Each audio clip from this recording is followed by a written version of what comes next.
Hey friends, and welcome to Mom Talk Maryland. I'm your host, Claire Duarte, founder of the Columbia Mom, and this is your spot for real conversations, local love, and a whole lot of community. Whether you're folding laundry, running errands, or hiding in your car for some peace and quiet, let's dive in. Well, I'm so excited to have my friend Katherine of Tidy Milso. We've known each other for, 4 years now. Yeah, 4 years. Isn't that crazy? When our businesses were babies, Yes. like just budding, and now we're like growing like our brands. I know. Yeah, so it's pretty cool. I know. And amazing to watch. It really is. Like I've we both have watched each other grow, and I've just done nothing but like love seeing all the ebbs and flows that you have, and like I'm always so excited to see what you're up to, which we'll chat about today too. Because it is so crazy how I feel like we've both evolved so much from where we first started. Yeah, absolutely. And the evolution never really stops. Yeah. You know, which is just interesting, but it's cool process because it's like you keep kind of rediscovering like who you are, who your business is, your brand, and it's really neat. It's really neat. Yeah, the entrepreneurial journey is definitely unique, and I think you described it perfectly. It's like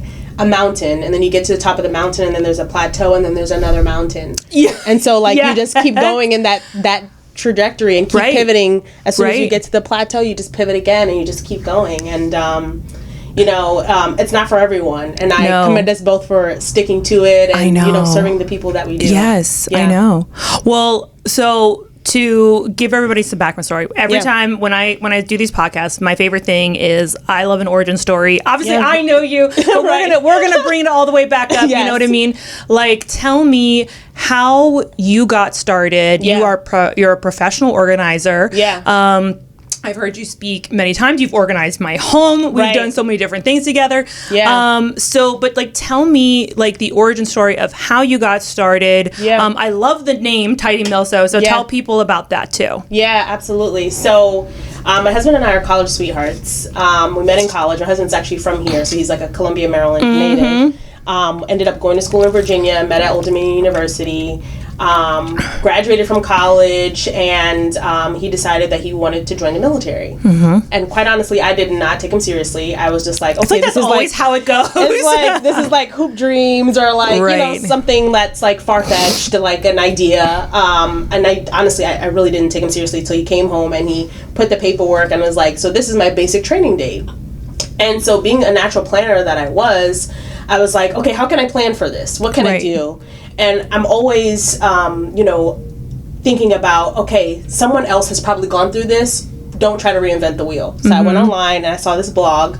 And the blog basically said, this is how you prepare, like, for, your partner going away for basic training.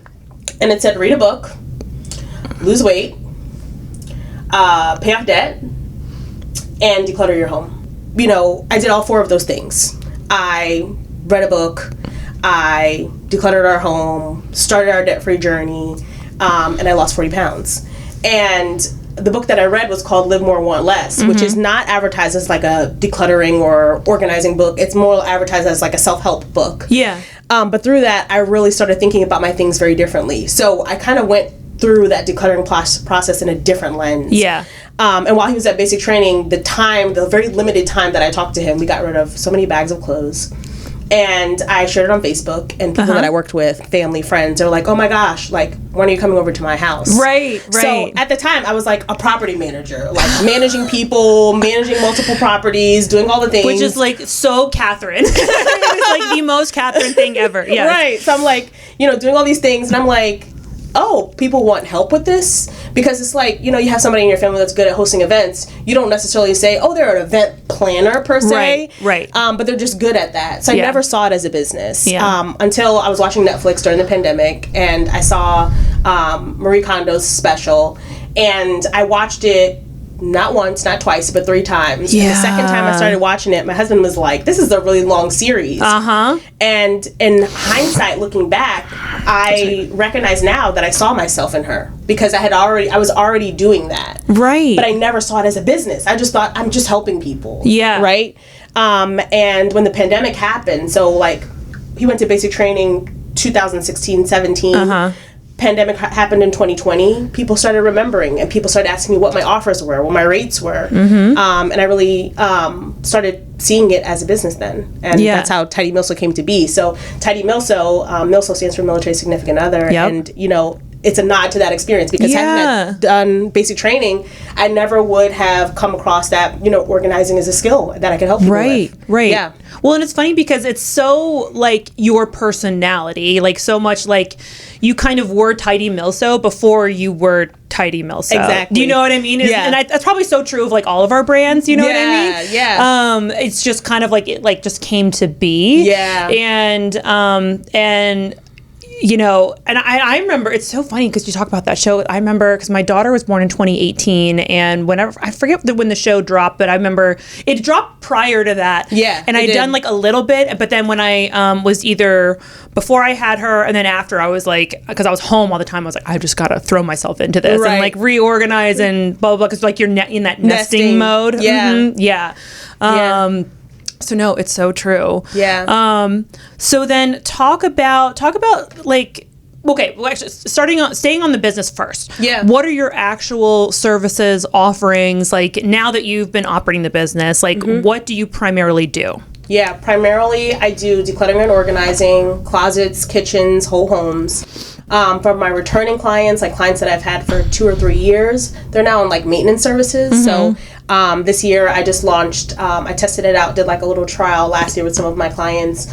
So now I'm doing like laundry systems maintenance. Cool. Furniture selling. So like my clients who have storage units, I'm selling those things. And some of these things that I was already offering, but I never like really publicized it. It was kind of like if you were in, you knew about them. Yeah. But now that like all the testing is done, it's out there. Yeah. And then I also offer move management. That's one of the huge ones. Oh, yeah. So when people are moving into their new home and they want everything to kind of be set up and literally turnkey ready, I offer that as well. That's awesome. So do you do both ends of it? Like help, like you're not like moving with them, but like helping them pack up to move, or is it just like the settling in part? So both. I have some people who like, maybe they're in a condo, like that's an easy pack. Yeah.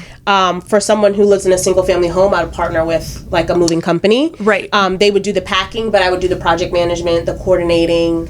You know, if they have, you know, things that they want done, they want things hung, you know, frames hung, they want lighting, they want wallpaper, like I'm sourcing all of those vendors for them. Yeah. Oh, that's great. Like and do you do that primarily for like military families, or is it kind of like for everybody? It's for everyone. Yeah, that's what I figured. Yeah, it's for everybody. Yeah, everybody needs help. Oh, ain't that the truth? Ain't that the truth? And where do you travel? Do you kind of mainly stay in the Howard County area, or do you kind of like go beyond? Yeah, so I serve Howard County. I have clients in Baltimore County and DC, but I do travel. Yeah. New York, I'm a New York native, so a lot of people know like that I'm an organizer, and like even though I live in Maryland, they're like, when are you coming to New York?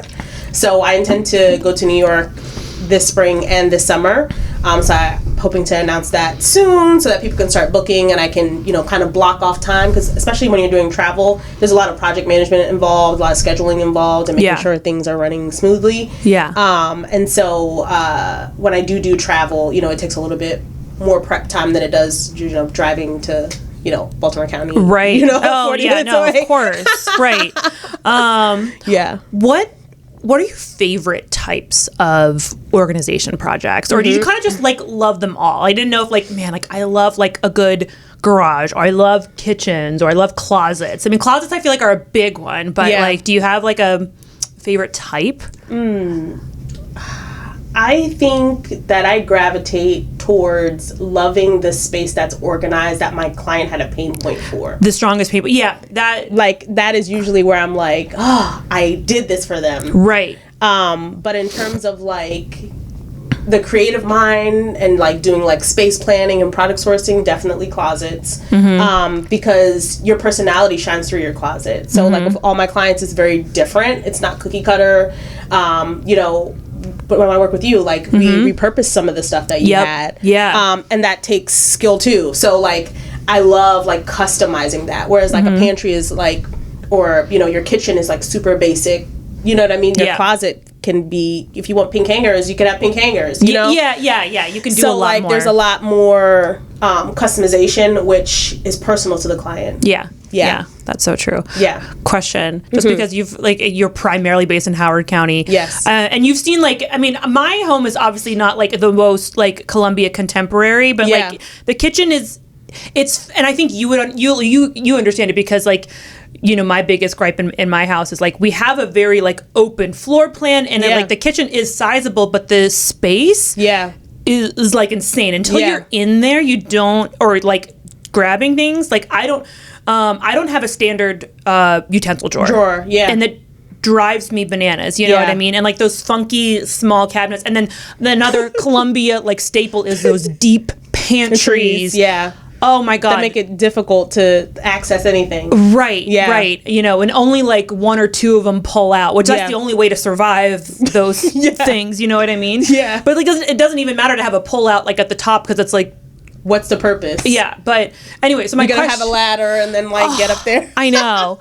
So my question is, what's the funkiest, or have you come across some really funky Columbia contemporaries that you walk in and you're like, how do I? Do you know what I mean? Yeah, I think just Columbia in general, because most of the houses were like built 70s, in 80s. The 70s, in that era of architecture. So either if they were in the 70s, they had very narrow, like geometric almost. It's narrow and deep for the pantries, and then like the kitchen, like the space plan for the kitchens are almost as if they want to be like what you would find in an apartment, but in a house. Yes. And so, like, it's like there's a wall here, so you can't, if you wanted to expand it and bulldoze the wall, you couldn't.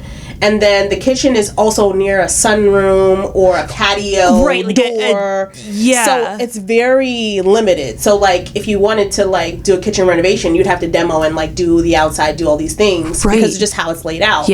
So it makes for those tight spaces very limited. But what I find is I always talk to the client about like what they're using the kitchen for, because a lot of times there's things that are in the kitchen that don't belong in the kitchen, so that saves some space. And then like you mentioned, like the pull-out drawers, now they have the ones that like are at Amazon that you can like literally adhesive stick and pull out, which is so nice, because before the like, I mean, obviously like you obviously do a ton with like the Container Store, but like that's a premium not everybody can access. But now, because that was like the only option, but now there's more options. Absolutely. For like things. There's long deep bins that you can use. If you wanted to, you could manipulate the pantry and put up a wall, you know what I mean, in each shelf. But all of that is like extra work, right? So like when I'm coming into a space, I'm like, how can we do this with the minimal amount? Like we're not trying to do construction here, right? No. What can I do that's going to make the biggest impact with minimal like movement? Right. Like we're not doing a whole overhaul. Now, if that's your desire and you're like, I'm done with this kitchen, Katherine, we're going to renovate it, I'm hiring an interior designer, I need a construction person, then that's that.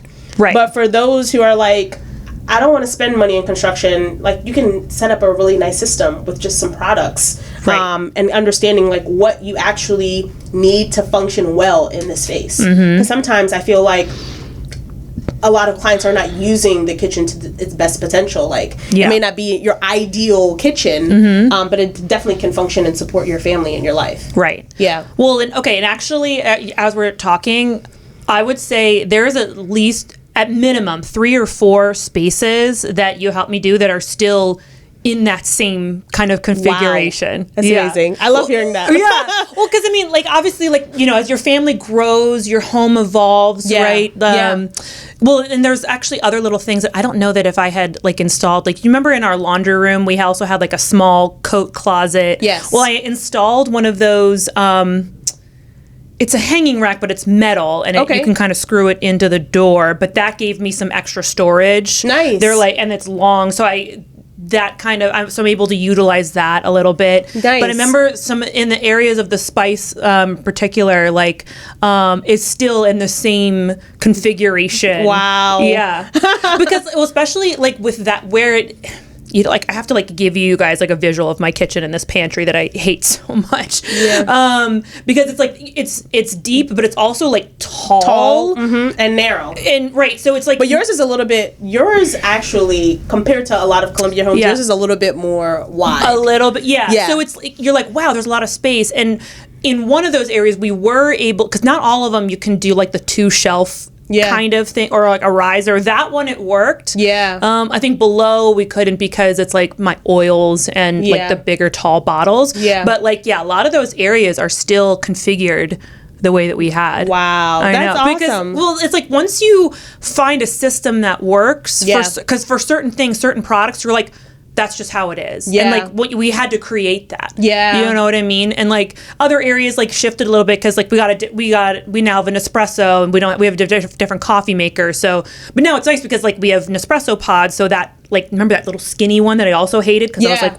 yes, it's tall, skinny. Like, guys, I'm not kidding you. It's like this wide, but deep, right? And like, there's a what am I gonna do with the space on the top? So it's like as you get different appliances, or your family grows and changes, so does the things that you have. But yeah, like that system like still works. Yeah, and that's proof that systems can stick. I think there's a lot of like things out there where like they think having an organized home is unrealistic, right? And I think it's unrealistic to think that it's like that 24/7.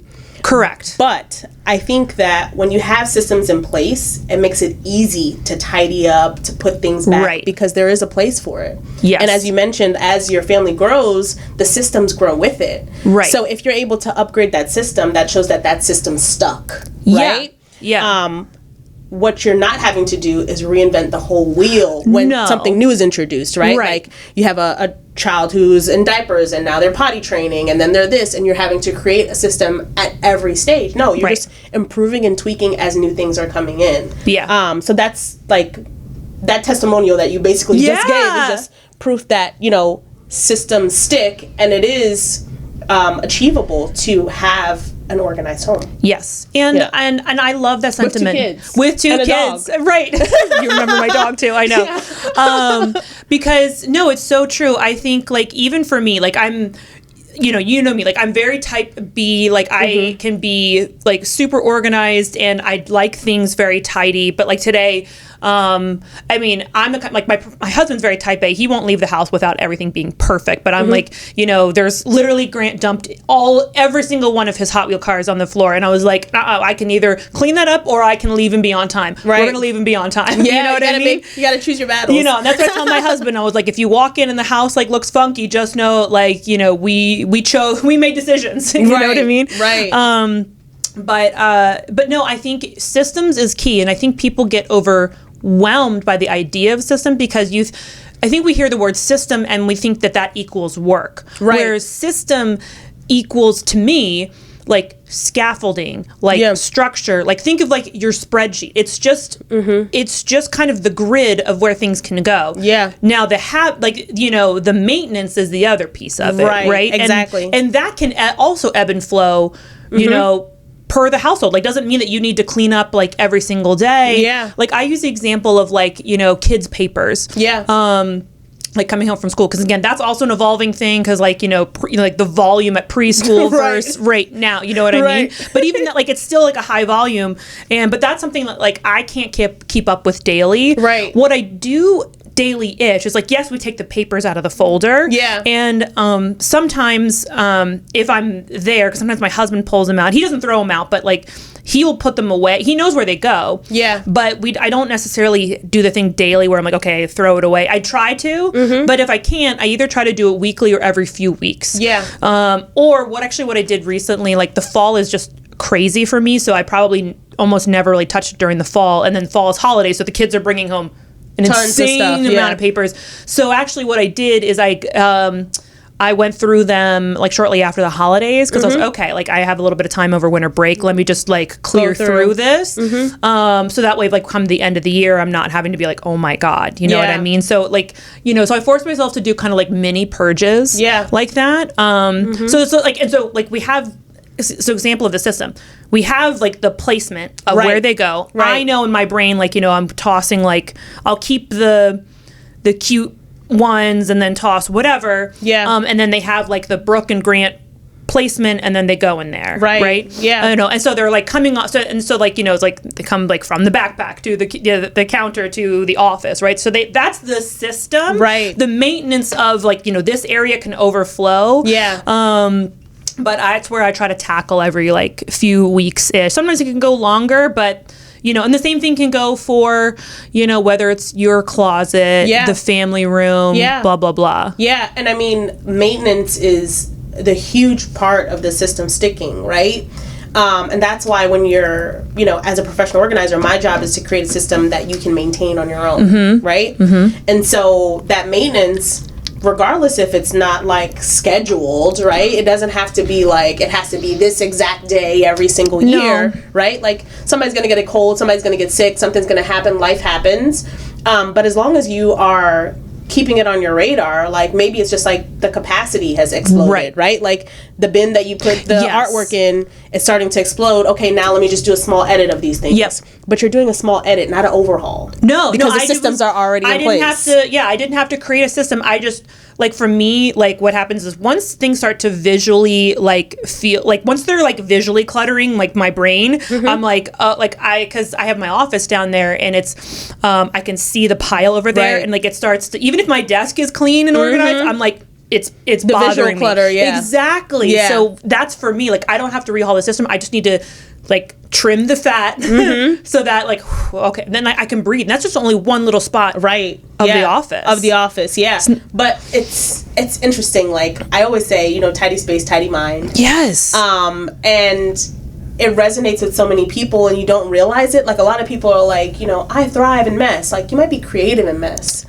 But when it takes time to like get down to like what you need to do in execution, there has to be some level of order. Right. Like that's just what it is. I agree. And so, organization, I think for a lot of people, and social media has kind of created this narrative too, that it's like, we're restocking our fridges and we are, restocking our makeup or whatever the case may be. The over aestheticness.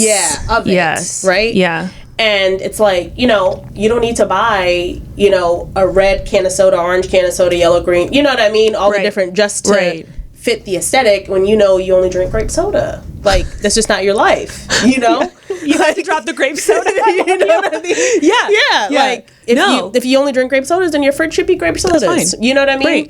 And I think it has turned the meaning behind organization limited it to, it's just for aesthetics. When it's really like supporting the chaos of your life. Yeah. Like life is chaotic. Yeah. And it's messy.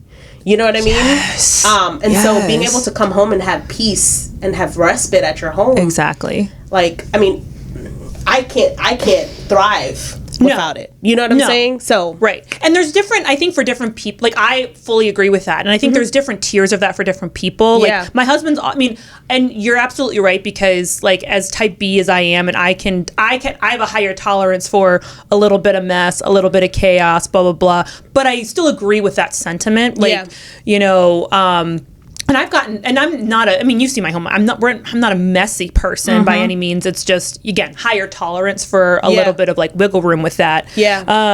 But one thing that I've even worked on myself is I used to always be the person that like you could like see like every like all the countertops, like you see my home like can be clean and organized and look very tidy, but if you open up a drawer, it might be a little bit chaos. And that was always very true of like my closet and my dresser drawers and stuff like that.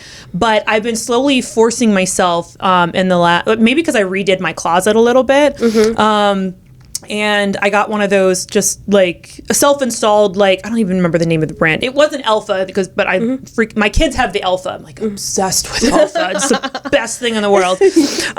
But like similar like that. Yeah. And because they're the clear wire, so I can see what's in it. I can see, even though they're pushed in, I can just generally kind of see, so I can't just like not that I was like throwing shirts in there, but like, as women, like we're trying things on and then putting it back or whatever. Out of sight, out of mind kind of thing. So I actually, it's funny, literally as I'm saying this right now, I think because of now having this closet system, and I have a F load of the clear drawer or bins. Yeah. You know what I mean? The acrylic bins. It forces me, because now I have a really clear visual of a large amount of my stuff, to force myself to fold, which I always fold it, but like, they're not completely chaos. Is it like, it's not the over aestheticness of like, it's perfect, but they are folded and like, and I'll let, sometimes like, again, like the jammy drawer might get a little like funky every now and then because it's jammies. Like, they don't need to be like crisp or whatever. Yeah. But what I force myself to do is like, Claire, you don't have to do, when things start to,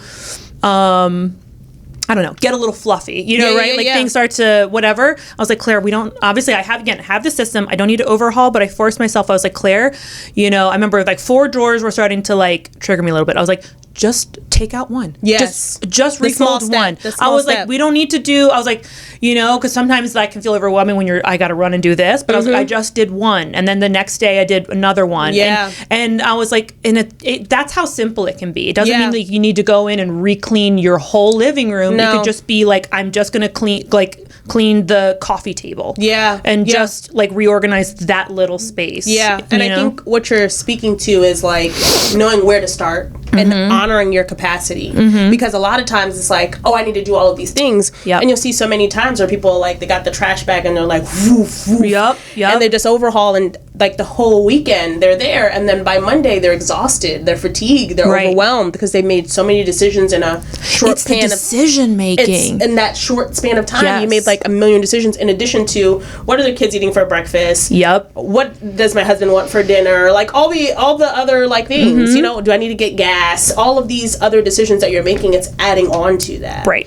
And I think for a lot of people, they don't know where to start. And I think the best thing is exactly what you said. It's honoring your capacity. Right. In that moment, okay, I know I want to do this, but right now I have time and I feel like a manageable task for me to do is this. And that's what I'm going to get done. And I'm going to feel appeased. Maybe you feel accomplished after doing that.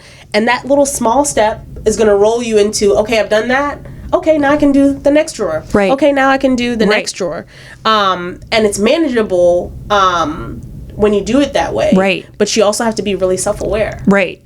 And it's funny about, again, as women and especially as moms too, there is an absolute time where we will celebrate the crap out of a full rage weekend. You know what I mean? That's your job too. Like you're going to come in and do a major overhaul, right? And we love that, but even for you too, it's like it is very mentally depleting because you're making so many decisions because you're thinking about structurally all these things. And that's, it's like a good feeling, but it does drain you hardcore. Yeah. And so even, you're right, like the little moment of like, I'm just going to organize this one drawer or this one bin. And here's the thing, I actually told myself I was only going to do one because again, I think as women, it's easy to be like, let me just keep like, do all of it. Because, it's, you can, but it can edge on the burnout a little bit because then you're not exactly honoring your capacity. Right. And then what you end up teaching yourself is I get exhausted, this is overwhelming, takes up a lot of my time, and now I'm drained. So why would you want to do it again? Yeah, it's true. And then there's the other part where people will say, well, I am not going to tackle the pantry because I need someone to fix the pantry first. And until the guy comes to fix the pantry, I'm not going to do anything to it. And those kind of like obstacles that you put in front of it to not do the thing. But it's like, could you still do the thing without this? Yeah, you can declutter the pantry still. And then that way, when it's fixed, you can still do it. Or it's like, I want to donate, these things to a mom in need, right?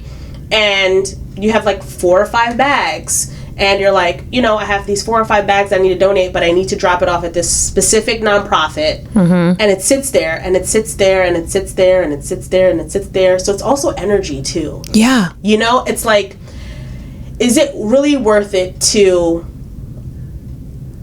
have these things take up space that I know I don't want? Right.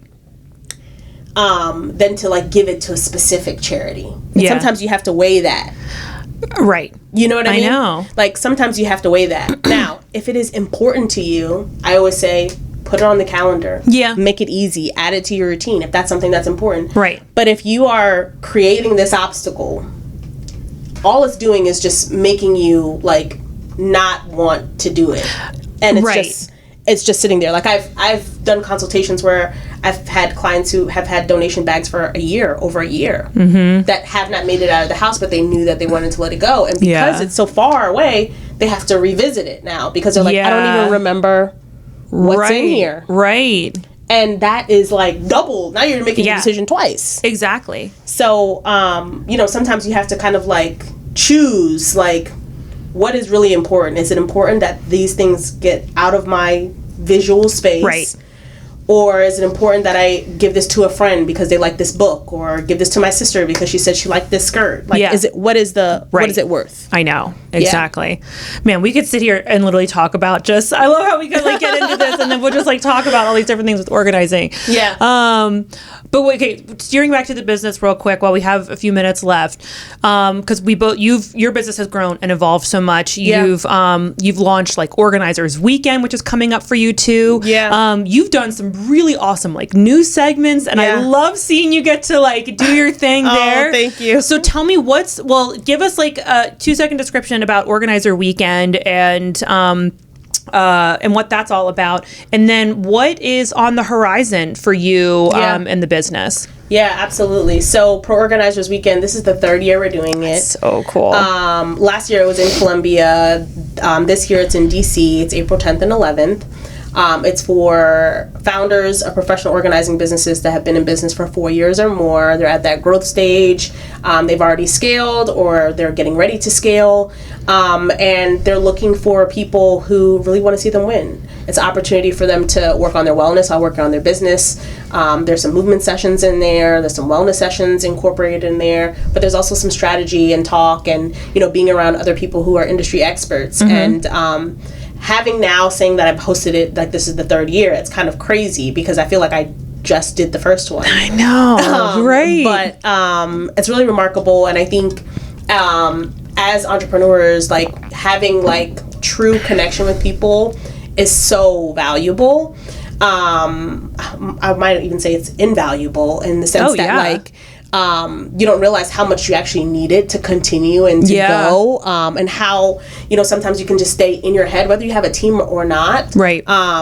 You can get in your head so much, and it's like just having a conversation with someone who is like literally beside you can help you get over that hump or that obstacle, or somebody who's already been through what you've been through, how that ease just happens. Right. And there's no competition. We're not in competition. We're not gatekeeping. Like, we're all in the room. Like, there is room for all of us to actually win and be successful. Yeah. And so I love that about that. In terms of Tidy Milso, I'm writing a book. Yee! My first book. So awesome. Yeah, so that's really exciting. I've been lamenting and like trying to figure out like how I'm gonna make this work with my clients and making time to write. Right. And actually it's been a year. So last year I made the announcement that I was writing a book. So it's been a year since I've made that announcement, and I'm making progress on it. And I'm glad that I had people in my corner that gave me that push to actually do it and make the time. Yeah. Because it's like, I have this, I have this, I have this. Right. Talk about honoring capacity. Like, as a business owner, you have to honor your capacity too. But this book is in me and it's got to come out. I love that. Yeah. I love that. What's it about? So it is not your typical like organizing book in the sense that it is not, pictures of like, this is how you declutter and organize your closet. This is how you declutter and organize your garage.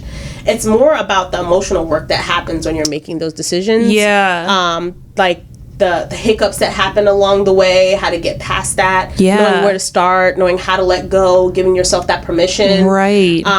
So it's all about, making space for what you truly want. Yeah. And letting go of what no longer fits. I love that because I feel like it's not always talked about enough with organizing. They give you a lot of like, a lot of visuals, a lot of examples, a lot of how to, but I'm sure, especially in your business, you encounter that, like, you know, you can give everybody the systems, the tools, and like, this is what we're going to make it look like, but then they still have to make all the decisions of decluttering, letting that go. They still have to do the work. Yeah. And I can't do it for them. No. And it's hard. Yeah, it's hard.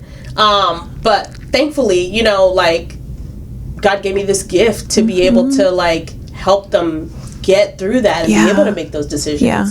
And I agree, it's not talked about enough. I think people think like it's one and done. You set a weekend, and for some people it is, right? We talked about like, you know, your husband's like more type A, type B. Like my husband is opposite of me. Yeah. You know what I mean? Like my drawers are like bras, underwears, da da da da. His drawer is tech. Like his top drawer is tech. My top drawer is undergarments. Yeah. We're like definitely different. Yeah. But that system works for him.